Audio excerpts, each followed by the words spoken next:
ngo uyu mugabo uri kuvugwaho byinshi ndetse wabicaye bigacika hano hirya no hino muri Afurika, ni umugabo bita Balthazar Engonga. Ni umugabo ufite imyaka 51, akaba yarahagarariye ikigo cya Financial Agency Investigation muri Guinea. Ni nyuma y'uko hasakajwe amavideo y'urukozasoni ku mbuga nkoranyambaga kubera ibyaha uyu mugabo yashinjwaga birimo ruswa, byatumye habaho iperereza ndetse no gusakwa mu biro bye, baza gusanga harimo video zirenga 400. Izi video akaba arizo zakomeje guca ibintu hirya no hino ku mbuga nkoranyambaga, nyamara mu gihe we ari gukomeza bihakana avuga yuko ari abanzi be bashaka kumushyira hasi kubera yuko aya mavideo yose yagaragaye atayemera kandi avuga ko yakoreshejwe n'icyo bita Artificial Agents AI. Uyu mugabo mu byaha bimuvugwaho harimo gusambana n'abagore bagera kuri 400 nk'uko video zigenda zibigaragaza, ndetse muri abo bagore harimo abo hafi yiwe kubera ko uyu mugabo ari mwishywa wa perezida uriho ubu ngubu, ndetse bikaba binavugwa ko mu bo yasambanyije harimo umukobwa wa perezida wa Guinea Equatorial, ndetse harimo n'abagore batwite yagiye asambanya, uretse ko bitavugwa ko yabasambanyije, ko ahubwo bagiye basambana, ahubwo icyo yakoze ari ugufata amavideo nawe akagenda yabika kuri tepu zitandukanye. Ndetse ikigaragara muri izi video nk'uko bivugwa ko aba bagore bose yagiye abafata amavideo atari uko bahatirije, ahubwo babaga babyemeranyijwe.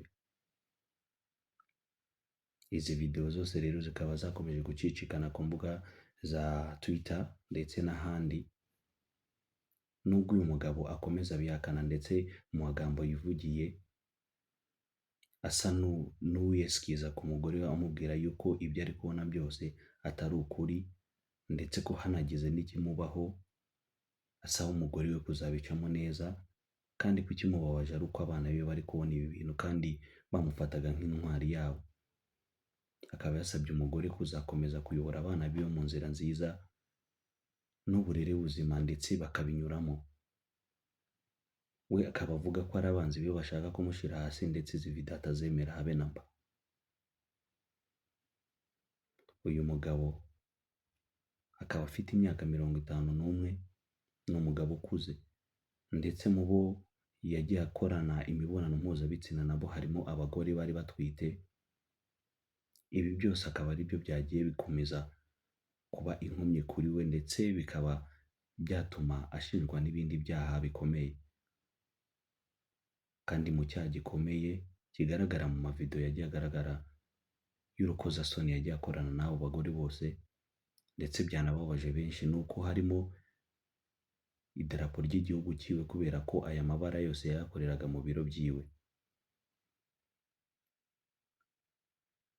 Bikaba byibazwa impamvu n'umugabo yaba yarahitagamo guhita ko afata amavideo y'abagore, ndetse n'impamvu abagore bose yagiye akorana nawe imibonano mpuzabitsina baba baremeye kuba bakorana nawe ibi bintu, ndetse bagafatwa amashusho. Mu mashusho agaragara y'abagore bose bagiye bakorana imibonano mpuzabitsina harimo ay'abagore bakomeye cyane muri iki gihugu, bafite inshingano mu nzego z'igihugu kandi bakomakomeye, ndetse harimo na procureur wa Guinea. Ibi byose rero bikomeje gushinjwa n'umugabo, ni nyuma y'uko hatanzwe itegeko ryo kujya kumusaka kubera ibyaha nyine yari ari kuregwa bijyanye na ruswa ndetse n'imitungo yagiye ikoreshwa mu buryo butazwi. Ubwo bajyaga kumusaka mu biro byiwe rero nibwo basanzemo izi video zose zigera kuri 400 yagiye afatana n'abagore bagiye batandukanye, yagiye akorana nabo imibonano mpuzabitsina.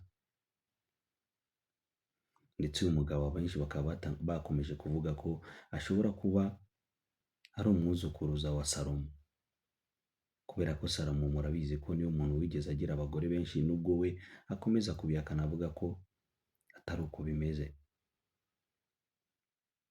Video z'uyu mugabo ndetse n'ibikorwa byiwe byakomeje gucaracara hirya no hino ku mbuga nkoranyambaga, ndetse bitera benshi gukomeza kwibaza impamvu n'umugabo yaba yarahisemo kuba ameze gutya kandi yari afite umwanya mwiza muri leta ndetse n'inshingano zikomeye, ariko akaba yarabaswe n'ingeso y'ubusambanyi bigeze aha.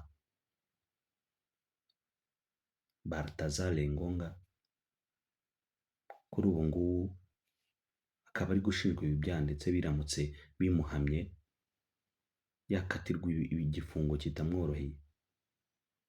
Ndetse ubushinjacyaha bukuru bwa Guinea bwemeza ko iki kibazo kiri buze gufatirwa umwanzuro byihuse kandi bakakibonera igisubizo.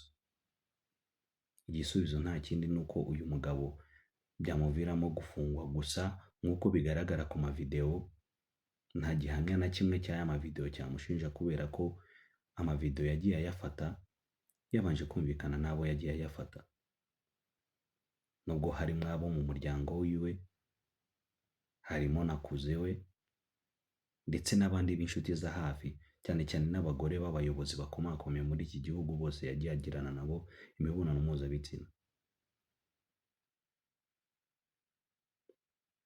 Uyu mugabo bikaba byibazwa koko nimba urukiko rwa Guinea ruri buze kumufatira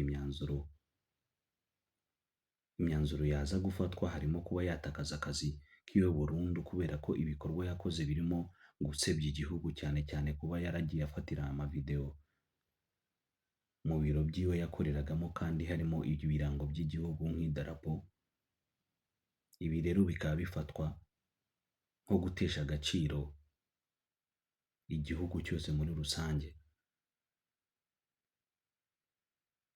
Balthazar Engonga ubu akaba ari mu mazi abira, ndetse bikomeje kwibazwa nimba umuryango we uzabasha kwihanganira ibi bintu biri kuba kuri uyu mugabo, cyane ko yari afite n'umugore mwiza umukunda cyane ndetse n'abana, akaba yari ababereye icyitegererezo, ariko kubera ibikorwa by'iwe aka kanya bikaba bimutesheje agaciro n'icyubahiro yari afite muri iyi sosiyete yo muri Guinea Equatorial. Ibi ni ibikorwa by'ubugwari buri wese atagakwiriye gushyigikira, cyane cyane ko kuri ubu nk'umuryango we, inshuti, abavandimwe batewe icyumwaro n'ibi yakoze, ndetse bikaba bitari buze kwandika amateka meza ku buzima bwiwe ndetse n'umuryango we. Ibi ndetse bigira ingaruka no ku bana bamukomokaho cyangwa umuryango wose muri rusange. Reka dukomeze dutegereze turebe uko bizagenda uyu mugabo, turebe imyanzuro y'inkiko za Guinea Equatorial. Mukomeze kugubwa neza.